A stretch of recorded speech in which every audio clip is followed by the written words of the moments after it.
Olá, meus amores, e agora nós vamos dar sequência às nossas atividades com a aula de História. Então, eu peço que vocês peguem aí o livro na página 411 e 412, onde nós vamos tratar da primeira unidade, falando sobre a proclamação da República. Então, antes de começar, vamos saber a diferença de duas palavrinhas que vão aparecer aí no texto: monarquia e república. Então, eu quero que vocês primeiro saibam o que é monarquia e república, ok? Então, monarquia é a forma de governo, né? O sistema de governo que o poder se centraliza nas mãos de um imperador ou rei, certo? Já a república é a forma de governo no qual o chefe de estado é eleito pela população por meio de quê? Do voto direto. Então, depois de saber a diferença entre monarquia e república, nós vamos para o texto, né? Atualmente o Brasil é uma república, o nosso Brasil é uma república, mas nem sempre foi assim, né? Então o nosso estado no passado, né, o nosso estado brasileiro no passado já foi uma monarquia, que é justamente aí, ó, o que está dizendo no livro. Foi o sistema de governo que vigorou no Brasil entre os anos de 1822 e 1889, quando o poder estava centralizado na mão do imperador, ok? Então essa mudança de regime, né, de monarquia para república aconteceu quando parte da população estava insatisfeita com o governo de Dom Pedro II, ok? Da forma que ele governava.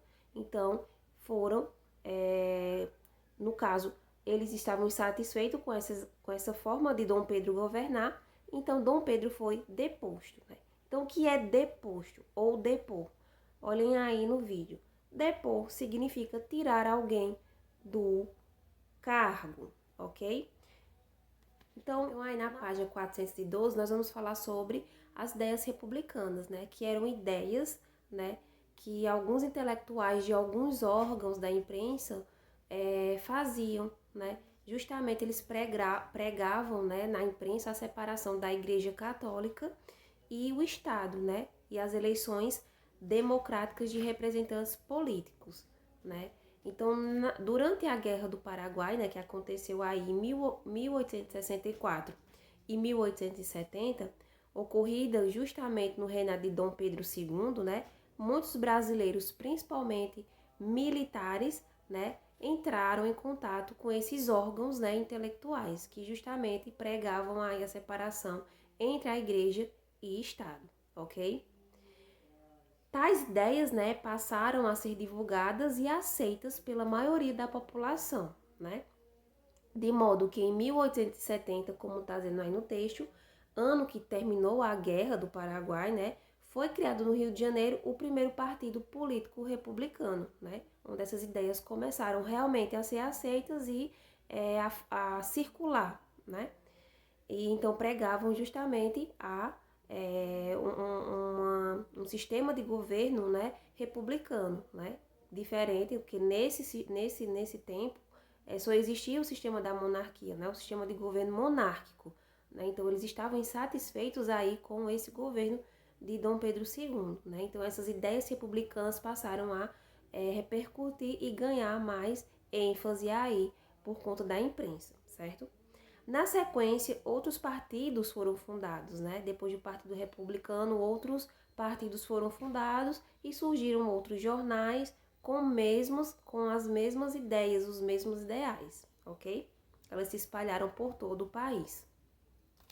Com a vitória da Tríplice Aliança, né? A Tríplice Aliança era formado pelo Brasil, Uruguai e Argentina, né? Que lutaram, né, contra o Paraguai aí e venceram, né? Então, com a vitória da Tríplice Aliança, na Guerra do Paraguai, o exército passou a solicitar maior participação da política, né? Eles achavam que estavam que o imperador olhava menos, né, para eles, vamos dizer assim, né? Que eles não tinham tanta vez, né, no governo, né? Então, eles queriam mais participação política, né? Pregavam isso, né? Além dos militares, outros setores ficaram insatisfeitos, né, com também a monarquia. Nós vamos ver quais foram esses setores, né? Observe aí o quadro, né, que eu estou colocando aí. a seguir as principais insatisfações desses grupos sociais, que eram justamente a Igreja Católica, os fazendeiros e os militares.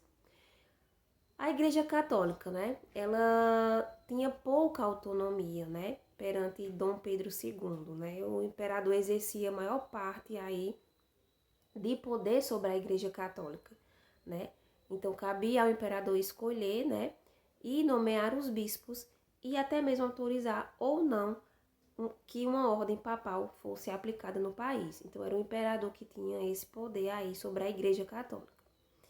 Os fazendeiros, porque eles ficaram insatisfeitos com a monarquia, porque desde a abolição da escravatura em 1888, muitos fazendeiros de café estavam insatisfeitos também com Dom Pedro II, pois se sentiam prejudicados, né, financeiramente, porque queriam a indenização pelos escravos perdidos, né?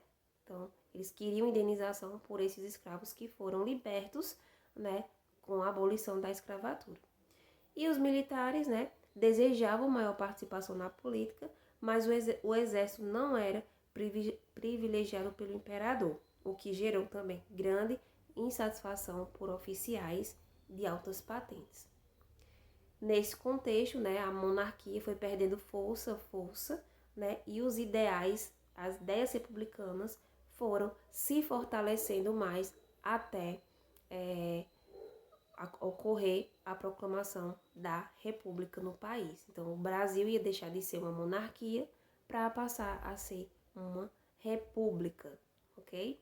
Nós vamos aprender mais, né, sobre esse assunto, né, que ele é um pouco extenso. Então, só para começar, nós vamos demos o início aí como a monarquia saiu e a república foi se fortalecendo aí no Brasil, ok? Então, vocês irão responder o exercício da página 413, tá certo? Então, leiam o texto da página 411, 412 e depois responder o exercício da página 413, ok? Qualquer dúvida é só entrar em contato comigo. Até a próxima aula.